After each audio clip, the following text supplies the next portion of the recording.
Sebuah kasus yang sangat mengerikan, pembunuhan berantai paling produktif sepanjang sejarah Amerika Serikat. Siapakah dia?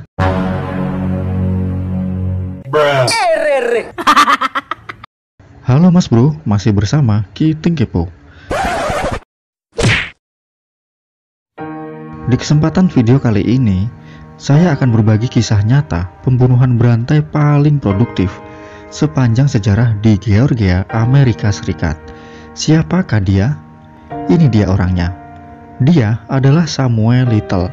Ya, Samuel Little telah tega membunuh sekitar 93 orang dan rata-rata korbannya adalah wanita.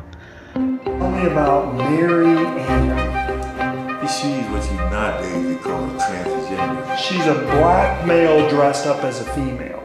Anehnya lagi nih, kasus tersebut baru saja terungkap setelah sekian lama, bahkan puluhan tahun yang lalu. Jadi, bisa dikatakan, setelah membunuh, Samuel Little bebas begitu saja, dan tidak ada yang mengetahuinya. Wow, hebat nggak tuh? Kejahatan si Samuel Little ini bisa dibilang cukup panjang ya Mas Bro. Menurut berita yang beredar, dimulai dari tahun 1970 sampai tahun 2005. Mulai dari kasus perampokan bersenjata, pemerkosaan, hingga narkoba. Menurut pejabat yang berwenang, sebagian besar korbannya adalah para perempuan tunawisma, pekerja seks, atau pengguna narkoba. Samuel Little mengaku melakukannya dengan cara memukul para korbannya hingga kemudian pingsan, dan saat pingsan ia kemudian mencekik lehernya hingga meninggal, sehingga para korban yang dibunuhnya tidak memiliki tanda-tanda jelas seperti bekas tusukan atau peluru.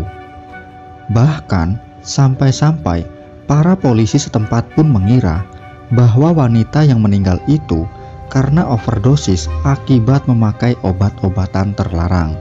Kok aneh ya Mas Bro? Apa mungkin zaman dulu itu alatnya belum secanggih zaman sekarang? Harusnya kan mayatnya dibawa ke rumah sakit, lalu diotopsi, biar ketahuan tuh meninggalnya karena dibunuh atau overdosis obat terlarang, ya enggak?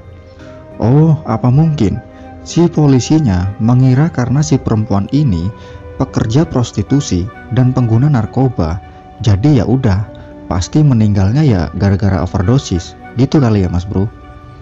Makanya banyak sekali kasus kematian yang sebenarnya adalah perbuatan si Samuel Little ini dicatat sebagai kematian overdosis narkoba atau kematian yang tidak disengaja.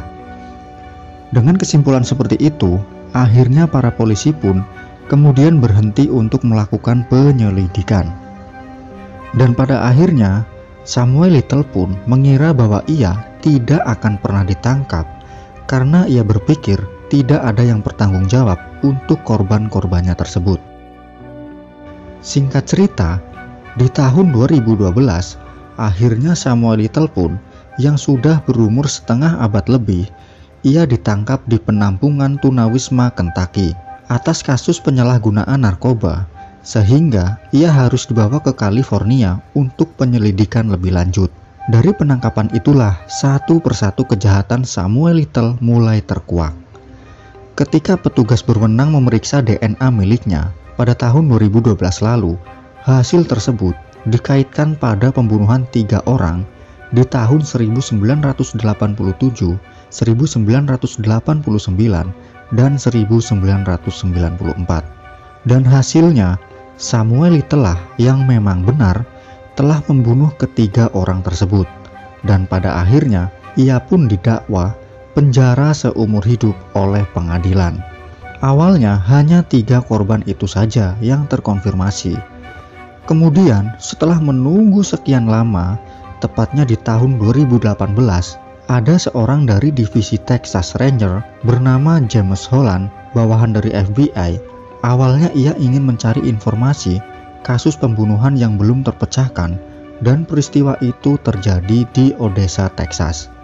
Ia pun kemudian mewawancarai Samuel Little, sedangkan Samuel Little sendiri mengira jika ia mau memberi informasi penting akan mendapat imbalan yaitu berharap ia akan dipindah dari penjara tersebut ke penjara yang lebih layak. Nah, mulai dari situlah Samuel Little mengaku telah membunuh 93 orang dari mulai tahun 1970 sampai 2005. Bahkan, pembunuhan yang belum terpecahkan selama ini yang ada di Odessa, Texas, dialah dalang pelakunya. Yang paling mengejutkan adalah Samuel Little berhasil menggambar para wajah korban dan menunjukkan gambar tersebut ke James Holland. Ia juga memberitahu lokasi-lokasi di mana ia membuang para korbannya. Dari situlah Samuel Little dicap sebagai pembunuh paling produktif sepanjang sejarah Amerika Serikat. Samuel Little ini pun akhirnya meninggal dunia di usianya yang ke-80 tahun di dalam penjara pada tahun 2020. Kabarnya sih karena sakit komplikasi. Oke, dan cerita pun tamat.